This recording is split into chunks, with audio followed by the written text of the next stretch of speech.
दोस्तों नमस्कार। No news only views पर आज हम जिस मुद्दे पर बात करने जा रहे हैं उस पर शायद आप सभी को गर्व भी होना चाहिए और उस पर एक बेबाक तरीके से अपनी बात भी रखना चाहिए।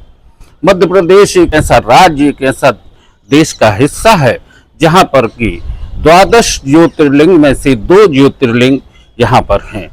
एक महाकाल उज्जैन में, दूसरे ओंकारेश्वर में।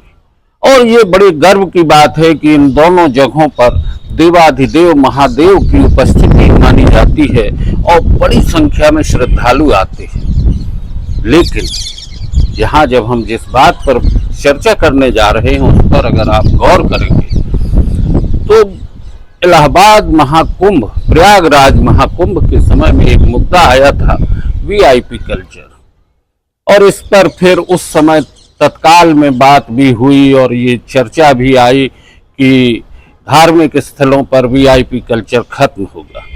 लेकिन हुआ नहीं, उसके रूप बदल गए। ऑनलाइन बुकिंग और टी पॉइंट और जीरो रैंप, अलग अलग तरीके से वीआईपी लोगों को सुविधाएं दी जाने लगी। और तो और मंदिर समिति के जो सेवादार होते हैं उनकी निष्ठाएं भी कहीं न कहीं रुपयों के आगे डिग गई। बड़ी संख्या में दूर दूर से आने वाले लाखों श्रद्धालु कतार में खड़े होते हैं, प्रतिदिन हजारों की संख्या में धीरे धीरे चलते रहते हैं। यानी यूं कहें कि आस्था रेंगती है और वीआईपी तरीके से लोग मंदिर के गर्भगृह में चले जाते हैं। हर हर महादेव करती हुई एक भीड़ अपने देवाधिदेव महादेव की एक झलक पाने के लिए परेशान होते हैं। इस भीषण गर्मी की स्थिति में ऐसा ही नज़ारा ओंकारेश्वर में देखने मिला। और हम आपको ये भी बता दें कि मंदिर समिति के सदस्यों से जब बात की तो उन्होंने अपनी परेशानी, अपनी बेबसी भी व्यक्त की कि गर्भगृह छोटा है इसलिए लंबी कतारें लगाई जाती हैं। लेकिन वीआईपी लोगों के लिए ये व्यवस्थाएं क्यों?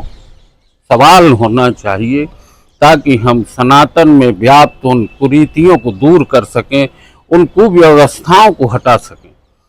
वीआईपी हो या आम आदमी, भगवान के दरबार में आम और खास में फर्क कैसा? हम तो बिंदु कवि की वो लाइन जानते हैं, वो भजन की पंक्तियां जानते हैं कि जीवन का मैंने सौंप दिया सब भार तुम्हारे हाथों में, उद्धार पतन अब है मेरा सरकार तुम्हारे हाथों में। भक्त खड़े हैं इसी उम्मीद के साथ, धीरे धीरे चलते जा रहे हैं, हर हर महादेव बोल रहे हैं। छोटे छोटे बच्चों को लेके कोई उत्तरांचल से, कोई यूपी से, कोई महाराष्ट्र से, कोई बिहार से बड़ी संख्या में दर्शन के लिए पहुंच रहा है। ये ओंकारेश्वर की बात है। ओंकारेश्वर में भगवान महादेव जिस तरीके से हैं वहाँ पर मानधाता पर्वत की श्रेणी पर विराजमान है और बताया जाता है कि यहाँ नर्मदा ओम के रूप में परिक्रमा करती है, इसलिए इसे ओंकारेश्वर कहा जाता है। बहरहाल धार्मिक मान्यताएं अपने तरह से हैं, पर आपसे हम जिस बात पर बात कर रहे हैं वो यही है कि धार्मिक स्थलों में, खासकर सिद्ध क्षेत्रों में वीआईपी कल्चर समाप्त होना चाहिए। इस पर आप अपनी राय कमेंट्स में जरूर दें। पहले देखें ये एक नज़ारा, हर हर महादेव कहते हुए भक्तों की भीड़।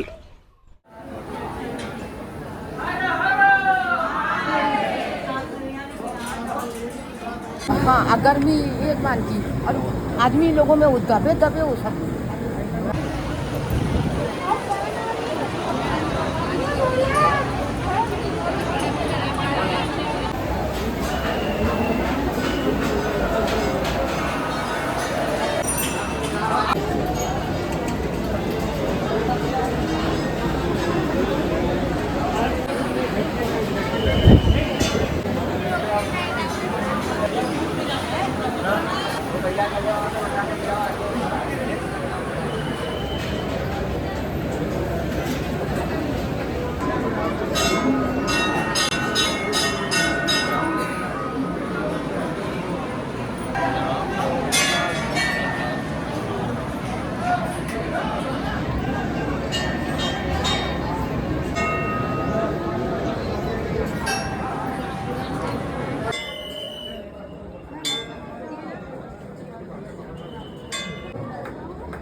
हिंदी सिनेमा का एक गीत है जिसके बारे में कहा जाए कि धर्म भी होगा, कर्म भी होगा, लेकिन शर्म नहीं होगी। तो दोस्तों, ये बात हम इसलिए कह रहे हैं कि मंदिर समिति के प्रबंधकों, कार्य समिति के लोगों और उन तमाम सदस्यों को ये ध्यान रखना होगा कि दूर दूर से आने वाले भक्त की सांसें भी बहुत कीमती हैं। सांसों की माला में सुमरू में तेरा नाम, ये बात, ये भाव लेके जब वहाँ पहुँचता है एक श्रद्धालु, तो उसे सीधे ईश्वर से साक्षात्कार कराने में वीआईपी दखलंदाजी जो है वो खत्म होना चाहिए। इसमें आपकी राय क्या है? नो न्यूज़ ऑनली व्यूज पर आप अपनी राय खुल कर दें और हमारे चैनल को लाइक करें, सब्सक्राइब करें और शेयर करें, ज़्यादा से ज़्यादा लोगों तक पहुंचाएं ताकि हम सनातन में व्याप्त कुव्यवस्थाओं को दूर कर सकें। बहुत बहुत धन्यवाद।